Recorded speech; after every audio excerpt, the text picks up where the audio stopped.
थोड़ा ब्रह्म मुहूर्त में उठना चाहिए। देखो, यदि जीवन को सार्थक करना है तो जिसके शैया में लेटे हुए सूर्य भगवान का उदय हो जाता है, उसकी आयु, बुद्धि, श्री, तेज, बहुत सी बातें नष्ट हो जाती हैं। अगर आपको जीवन में चाहे लौकिक उन्नति प्राप्त करनी हो या पारलौकिक, प्रातःकालीन कम से कम सूर्य उदय होने के 2 घड़ी पहले, 24 दूनी 48 मिनट, अभी सूर्य उदय होने में 48 मिनट हैं, आपने सैया छोड़ दिया, इसके आगे नहीं। सूर्य उदय होने के 48 मिनट पहले आप सैया से हट जाएं। अगर आप रात्रि में जगे हैं तो सूर्य उदय होने के 48 मिनट बाद फिर आप सो जाएं। लेकिन वो जो बीच का समय, प्रातःकालीन संध्या भुवन भास्कर भगवान पधार रहे हैं, वो आप सो रहे हो, तो आपकी आयु, आपका वैभव, आपकी बुद्धि, ये सब नष्ट होने लगती है, पता नहीं चलता लोगों। देखो, कहाँ तेजवान चेहरे दिखाई दे रहे हैं। खूब तो सब खा पी रहे हो, खाने पीने क्या तेज एक अलग होता है, भागवतिक तेज अलग होता है। ब्रह्म मुहूर्त में उठे, प्रभु का स्मरण किया, जो 2-4 नाम ही सही, अपने बड़े बुजुर्गों को, गुरुजनों को भावना से प्रणाम किया, और पहली बात शरीर स्वस्थ रखने के लिए गर्म जल किया, हल्का, आधा लीटर से 1 लीटर तक जल पिया, भगवत भाव अर्पित करके वज्रासन में बैठकर। आप लोग दिनचर्या को नहीं करते हैं तो आप ब्रह्मचर्य को पचा नहीं सकते। ध्यान रखना, ब्रह्मचर्य कोई छोटी मोटी शक्ति नहीं है, उसको पचाने के लिए आपकी दिनचर्या दिव्य होनी चाहिए। फिर इसके बाद आप 5 मिनट 10 मिनट टहलिए, फिर सो जाइए।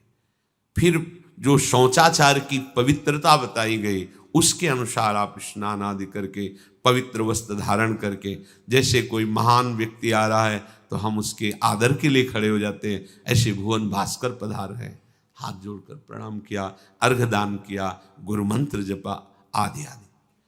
अब पड़े हो आप कि हम तो 2-3 बजे तक जगे हैं, ऐसा अगर आप भजन में जगे हैं तो भी सूर्य उदय के समय आप उठ जाइए।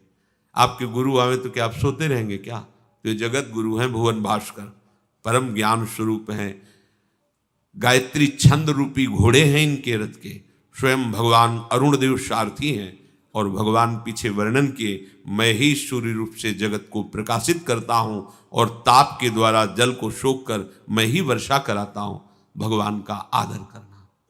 जो सूर्योदय तक सोते हैं उनकी बुद्धि में भागवतिक बातें, अध्यात्म बातें आ जाए, मेरी समझ में नहीं आता।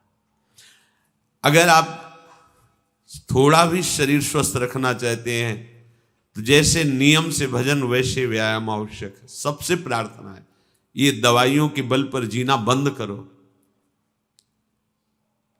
शरीर में जितनी आवश्यकता जल की है, अगर उतना नहीं जाएगा तो आपकी एसिड बनेगी, फुंसियाँ निकलेंगी, कब्ज बनेगा, कई परेशानी। हम साधुकों को कहते हैं, कभी कभी जैसे पूछते हैं कितना जल पिया, वो अभी तो पिया नहीं। अच्छा, ये शरीर है, ये एक गाड़ी है, कोई सच्चिदानंद नहीं है। उचित आहार, उचित जल, व्यायाम के लिए कुछ समय नहीं। और भी 10 दिन बीमार पड़ोगे फिर देखो, आप कहते हैं समय नहीं है, हमने अपने बीमार स्थिति की दिनचर्या को बताया। शीत धाम की 2 बजे उठना, जो आपको बोल रहे हैं ऐसे ही दिनचर्या करते, और 45 मिनट व्यायाम। इसके बाद तुरंत प्रणाम करके वृंदावन की परिक्रमा, फिर आके श्री जी की मंगला, फिर आके 9 बजे तक गुरुदेव भगवान की सेवा में, फिर वहां से आके श्री जी का श्रृंगार, फिर भिक्षावृत्ति आदि 12-1-2 बजे तक। कोई चाय, कोई पानी, कोई ऐसा कुछ नहीं कि बाल भोग, कुछ नहीं था ही नहीं। जिंदगी में 100 ग्राम दूध नहीं खरीदा कि भाई हमारा दूध बन, कभी नहीं ऐसा। पर कभी ऐसा महसूस नहीं हुआ कि मैं बहुत कमजोर हूं। ब्रह्मचर्य को पचाने के लिए बहुत शरीर को क्रियाशील होने की आवश्यकता है, या तो प्राणायामों के द्वारा, आसनों के द्वारा। अब अब ना आसन है, न प्राणायाम है, न व्यायाम है, और फिर क्या, कैसे भावना आपकी भगवत भावना बनेगी? तो एक प्रमाद स्थिति, एक छिन्न भिन्न खिन्न स्वभाव, नहीं बात बनेगी। अध्यात्म का साधक जो होता है एक नवीन खिला हुआ कमल जैसा, मुख प्रसन्न तन तेज विराजा, कीनेस रामचंद्र कर का।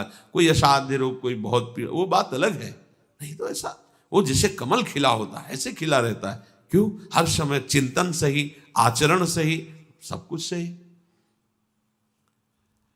जो भगवत भावना विहीन जीवन है वो मुर्दा जीवन है। जिन हरि भगति हृदय नहीं आनी, जीवित सब समानते प्राणी। वो जान नहीं रहे, मुर्दे जैसा जीवन है। क्या जीवन का महत्व? वही गंदे भोगों को भोगना, उसी का चिंतन करना, और भोग भोगने वाले शरीर को स्वस्थ रखने के लिए विषय सामग्री इकट्ठी करना, इसके बाद मर जाना। बोलो इसके अलावा और क्या है? ये बनाया, वो बनाया, वो बनाया, जरा सा हिला, पूरा का प्रांत नष्ट हो गया। क्या है इसमें? शाश्वत क्या है? हमें तसल्ली होती है, हमने एक मकान बना लिया, तसल्ली होती, 4 लड़के हो गए और काल का तमाचा लगा, पूरा का पूरा सब। क्या तसल्ली? हृदय को तसल्ली तब दो जब नाम चल रहा है, राधा राधा राधा राधा। दिनचर्या ही नहीं बन पा रही है आज के इस नए समाज की, दिनचर्या ही नहीं बन पा रही, भगवत भावना ही नहीं है। देखो, अगर परिवार में रह करके आप भगवत भावना नहीं करते तो सब परिवार में रहकर आसक्त हैं और सब दुर्गति को प्राप्त होते हैं।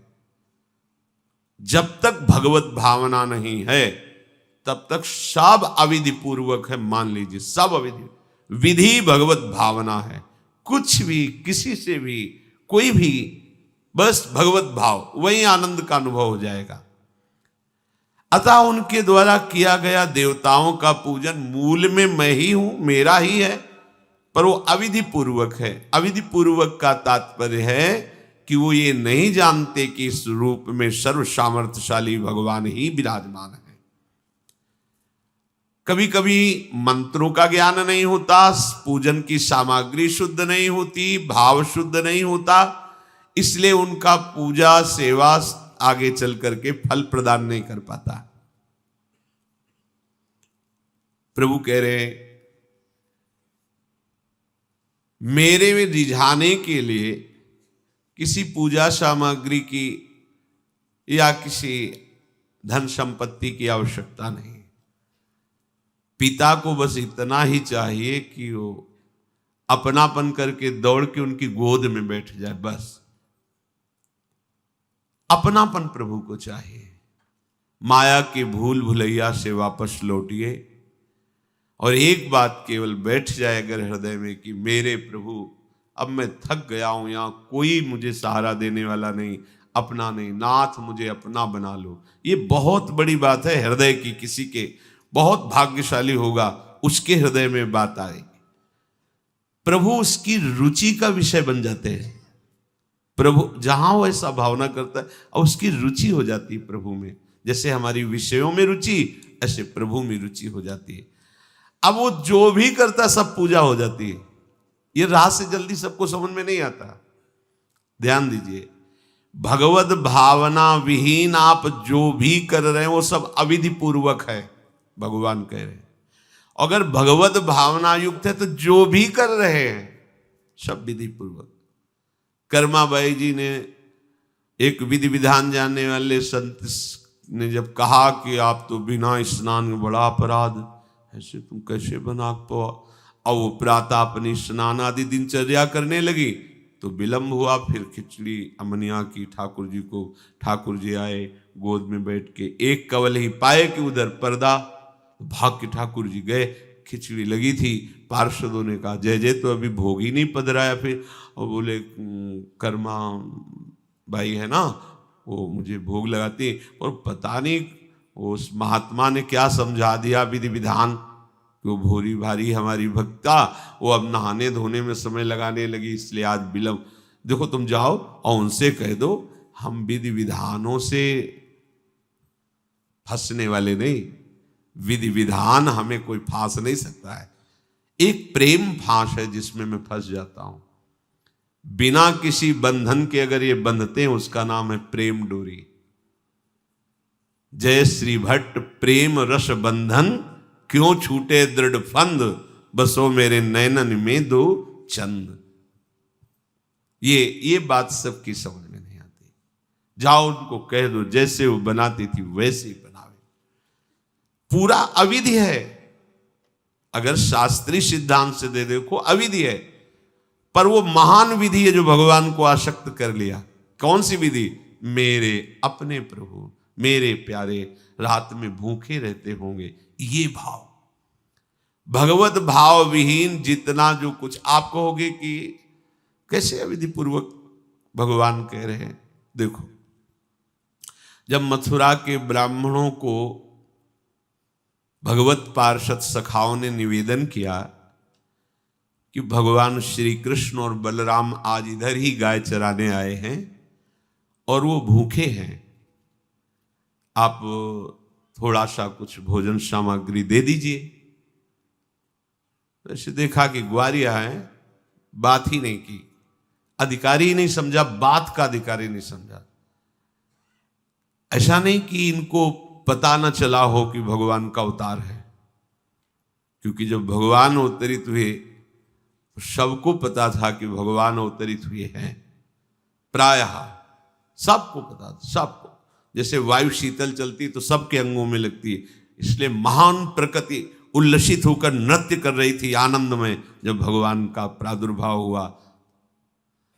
और उन्होंने बाद में स्वीकार किया कि मैंने महापुरुषों से सुना था कि भगवान पधारे हैं, पर मेरा कितना दुर्भाग्य कि वो स्वयं यज्ञ भोक्ता भगवान आगे जैसे कह रहे, अहम ही सर्वयज्ञानाम भोक्ता च प्रभुरेव च, समस्त यज्ञों का भोक्ता मैं हूं। स्वयं समस्त यज्ञों की भोक्ता मांग रहे हैं और वो यज्ञ करने वाले ब्राह्मण अनादर कर रहे हैं। हुई ना विधि। और उन्होंने स्वीकार किया है कि मुझे चारों वेदों का ज्ञान है, गायत्री का अनुष्ठान, त्रिकाल संध्या, जितना भी शास्त्रीय सिद्धांत सब पालन करता हूं। पर सबके लिए उन्होंने एक शब्द प्रयोग किया, धिक्कार है मेरे ज्ञान को, धिक्कार है मेरी पवित्रता को, धिक्कार है। स्वयं यज्ञ भोक्ता भगवान मांगे और हमने बात भी नहीं की। पर अहो भाग्य हमारे कि हमारी पत्नियां ऐसी निकली जो हमारी बात बन गई, भगवत साक्षात्कार करने वाली। वहां कौन सी विधान का पालन कर रही? एक ही विधान, केवल अपने श्याम सुंदर मेरे प्रभु की चर्चा सुनकर प्रभु में आसक्ति हुई, आसक्ति ने प्रभु का साक्षात्कार करा दिया। भगवत भावना विहीन बड़े से बड़ा कार्य प्रभु को बिल्कुल पसंद नहीं। दुर्योधन ने दुशासन के महल में ऐसी भोग सामग्रियों का रचना करवाया था कि देवराज इंद्र भी ललचा जाए, और मूल उद्देश्य था कि श्री कृष्ण को रिझा लेंगे, अपने पक्ष में कर लेंगे। प्रभु ने उनसे वार्ता जब संधि की तो उन्होंने कहा कि बिना युद्ध के 5 गांव की बात क्या, सुई के अग्रभाग भी नहीं दे सकता, सुई के अग्रभाग भर भी जमीन नहीं दे सकता। 5 गांव की भगवान ने कहा था ऐसा करो, तुम हस्तिनापुर के चक्रवर्ती सम्राट पर बैठे रहो, 5 गांव दे दो पांडवों को, वो मेरे भक्त हैं, मेरा आदेश पालन कर। उनका सूजी अग्रे न केशवा, सुई की नोक भरने। भगवान चलने लगे तो कहा आओ प्रसाद पा लीजिए, भोग पा लीजिए, आइए महल में। तो उनका पाया वहां जाता है। यदि पवाने वाले में प्रीति हो या पाने वाले को मिलता ना हो, बहुत भूखा हो, मेरे को भूख नहीं है, तेरे में प्रीति नहीं है, चल दिए भगवान उधर गए भी नहीं, और गए का भगवत भाव भावित विदुर जी के घर, वहां मांग करके छिलके पाए। देखो, छिलके पवाना विधि है, अविधि है।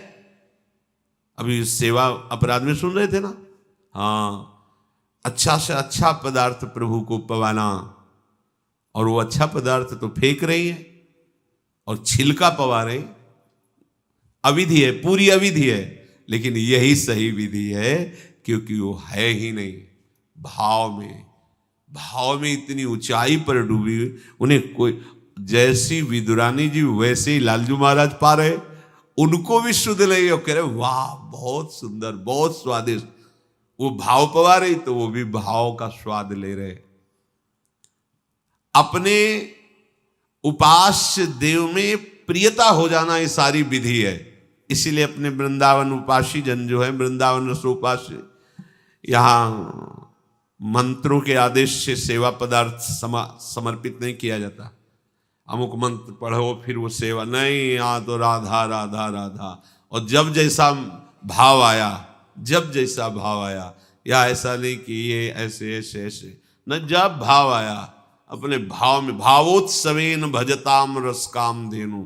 भाव ये थोड़ा भक्ति का फलस्वरूप भाव होता है। जो प्रभु से विलग भाव करके उपासना की जाती है वो अविधि पूर्वक हो जाती है, और जो भगवत भाव करके की जाती है वो सब विधि मानी जाती है। जिसमें हमारे प्रभु को सुख मिले, ऐसी भावना करके जो भी किया जाए उससे भगवत प्राप्ति निश्चित है। क्योंकि श्री भगवान कह रहे हैं अहम ही सर्वयज्ञानां भोक्ता च प्रभुरेव च न तु माम अभिजानन्ति तत्वेनातश्च्यवन्ति ते। क्योंकि सब यज्ञों का भोक्ता मैं हूं, मैं सबका स्वामी हूं, परंतु ये जो मेरे से विमुख है ये ऐसा नहीं जानते हैं, ये मुझे तत्व को नहीं जानते, इसलिए ये अन्य भावना किया करते हैं। जो मेरे को नहीं जानते हैं, मेरे भाव से नहीं है, वो कुछ भी करें उनका पतन ही होता है।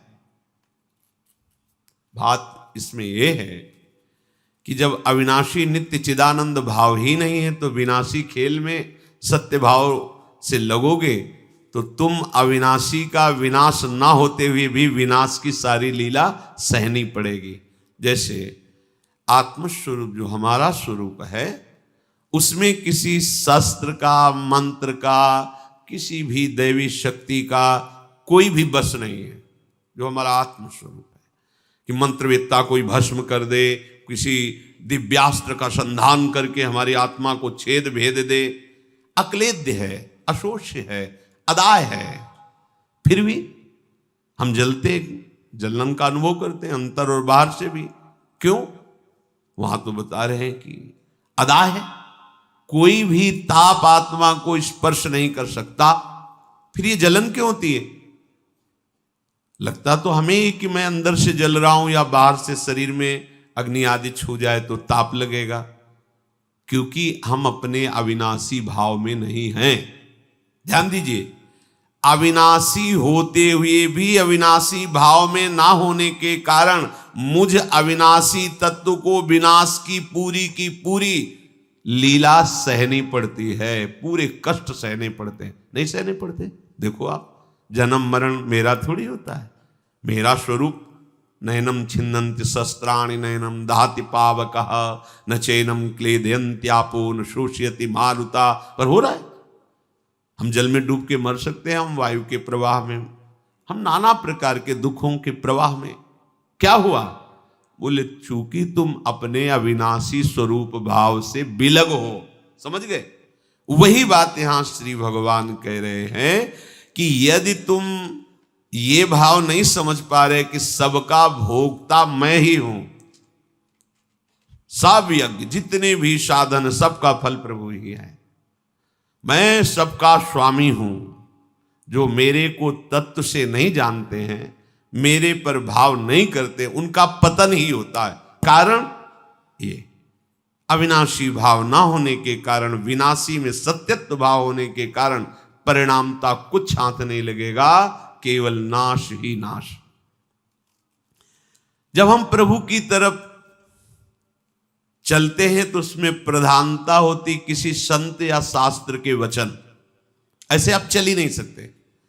कभी भी कहीं भी कोई भी प्रभु की तरफ चलेगा, पहला कदम चला होगा तो वो किसी न किसी संत के वचन सुने होंगे या शास्त्र के वचन, दोनों एक ही बात है।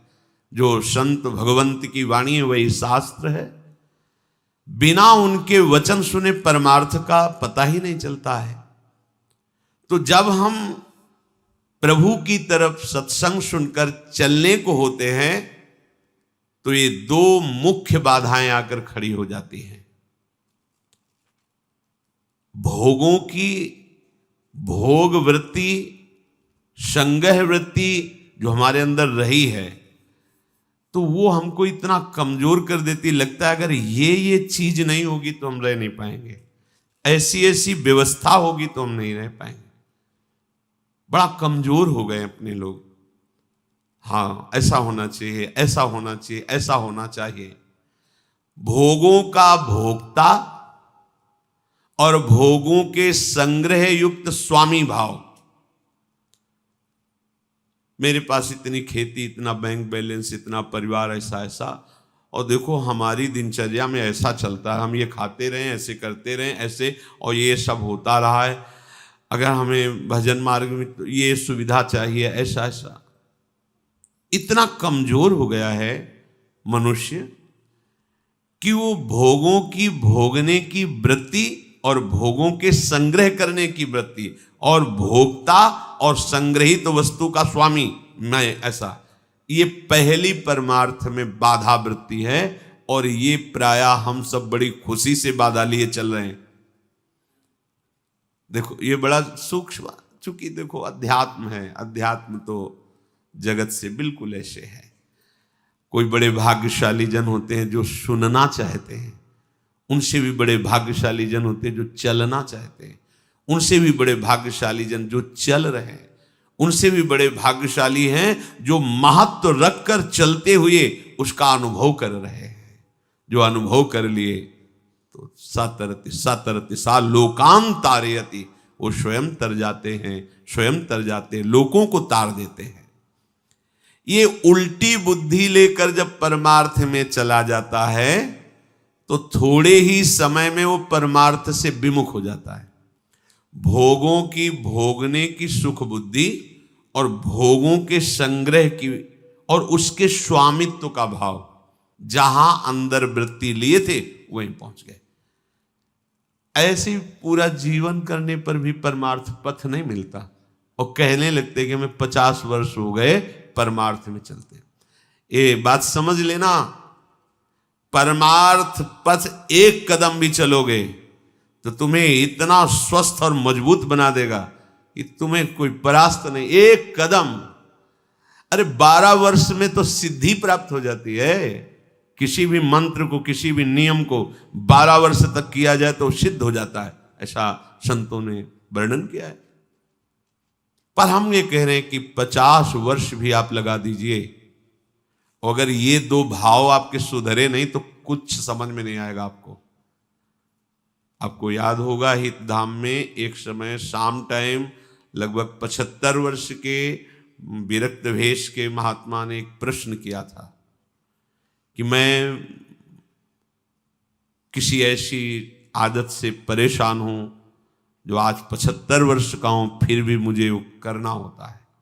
अब क्या करूं, अब तो मरने का समय आ रहा है। मुझे आश्चर्य नहीं, सर्वाश्चर्य हुआ। पूरा जीवन भगवत मार्ग में चलने का प्रमाण देने वाला कि मैं भगवत मार्ग का पथिक हूं, 75 वर्ष की अवस्था में वो अपनी उस वृत्ति को नहीं छोड़ पाया जो भगवान से विमुख करती है। अब कहीं डींग अपने लोग हाँक सकते हैं कि इतने वर्ष हो गए परमार्थ। शरीर का समय व्यतीत करना कोई परमार्थ का मार्ग तय कर लेना नहीं है। विवेक के द्वारा भोगों का त्याग करके निरंतर परमात्म चिंतन, ये परमार्थ का मार्ग है। आप चल के इस पे देखो कैसा अनुभव। लोग समय व्यतीत करते हैं भोग चिंतन, भोग स्वामित्व में, और वर्णन कर देते हैं कि इतने वर्ष हो गए हमको परमार्थ में चलते हुए। दम्भ कभी सत्य वस्तु का अनुभव नहीं कराता, नाटक कभी सच्चिदानंद रस का अनुभव नहीं कराता। भगवत रसिक जी कह रहे हैं, बिन विवेक वैराग्य भक्ति बिनु सत्य न एको मानो। बिना विवेक और वैराग्य और प्रेम भक्ति के उसकी एक भी बात सत्य नहीं मानना है, कोई भी हो, कितनी भी अवस्था का हो। ऐसा जरूरी नहीं कि कोई कितनी भी अवस्था का वयोवृद्ध या कोई, उसकी बात हमें माननी ही है, सुननी है, ऐसा नहीं। भगवान सुखदेव जी 16 वर्ष की अवस्था के हैं, जे ही गंगा की रीति पर चरण पधराते हैं। परीक्षित जी अनशन व्रत लिए बैठे हुए, आमरण अनशन, बड़े बड़े महापुरुष बैठे हुए हैं। श्री सुखदेव जी के पिता पितामह आदि सब बैठे हुए हैं। जे ही देखा दिगंबर वेश, शरीर की शुद्धि नहीं, श्री कृष्ण प्रेम में मतवाले सब खड़े हो गए थे। सब 16 वर्ष की अवस्था के सुखदेव जी और 10-10 हजार वर्ष जिनकी केवल तपस्या साधनाएं, वो सब महापुरुष खड़े हो गए। क्यों?